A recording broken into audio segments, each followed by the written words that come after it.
Freak the Mighty, Chapter 23, The Empty Book. They won't let me visit him the first day, and Graham says I'll just have to be patient and let the doctors do their business. But I can't stand just sitting around, so I decide to walk over to the hospital, which Grim says is miles and miles, but suit myself. I know how to get there because Freak and I went yonder that way once, so he could show me the medical research building. It's not the same, though, without Freak along to turn the houses into castles and the swimming pools into moats. All I keep thinking is, what a jip it is to have to go to the hospital on your birthday. Finally, I get there, and I see the Fair Gwen's car in the visitor parking lot. But Grim says I should leave her alone and let her tend to her son.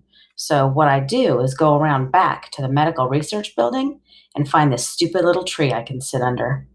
I have that old ornithopter bird with me, and I'm winding it up and flying it around, figuring maybe Freak will get a chance to look out the window and see it flittering by. That's my plan. And I'm under that puny little tree messing with the bird until this guy mowing the lawn makes me move. So I wander around to the front of the hospital, and that's where the fair Gwen finds me. Maxwell, she says, and she gives me this great big hug, a wet hug because she's been crying. Max, we've been looking all over for you. Kevin wants to see you. He's making quite a fuss about it, and Dr. Spivak says it's okay, but just for a few minutes. So the fair Gwen takes me inside, and I figure we're heading for the medical research building, but instead we go to the regular hospital. He's in the ICU, she says. So they're taking really good care of him? They're doing their best, Max, she says. The intensive care unit is this place where there are so many nurses you can't hardly turn around without bumping into one, which I do as soon as we get there.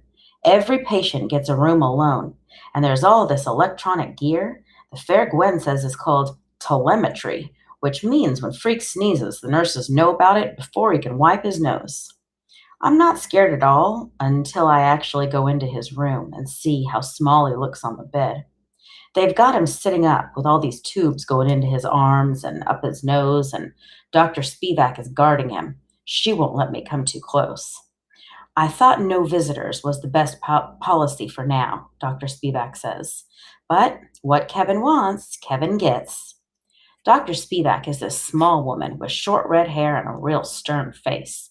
And it's like she's mad because Freak wants to see me or because I'll break some of her precious equipment. That will be all, Freak says to her. You are dismissed. The thing is, his voice sounds funny. Not just faint and weak, but kind of whistly. Only when I get closer do I see he's got this weird little plastic button stuck in his neck. It's called a tracheotomy, he says, holding his finger against the button, which stops the whistling noise. Standard procedure to facilitate breathing. Does it hurt? No way, he says. I think it's cool. Listen to this. Then he plays with his finger against the button, making his throat whistle a tune, which he says is the theme from Star Trek, although you can hardly recognize it. So, when do you come home? I ask. Freak can't move much the way they've got him set up on the bed, so he sort of shakes his eyes inside of his head. I'm not coming home, he says, not in my present manifestation. I go, what? The bionic unit is on red alert, he says. Tonight they'll take me down there for my special operation. The next time you see me, I'll be new and improved. I'm scared, I say. Don't be a moron, he says. You're not the one having surgery. Well, I still wish they wouldn't. Don't argue with me, he says. I have to lean close to hear him because his voice is so small and whispery. He goes, if you argue with me, I'll get upset and they can tell on the telemetry. Then you'll get in trouble. So I just stand there like a lump and don't say anything for a while. I put the ornithopter on the foot of the bed, but I don't think he notices. See that book on the table? He asks.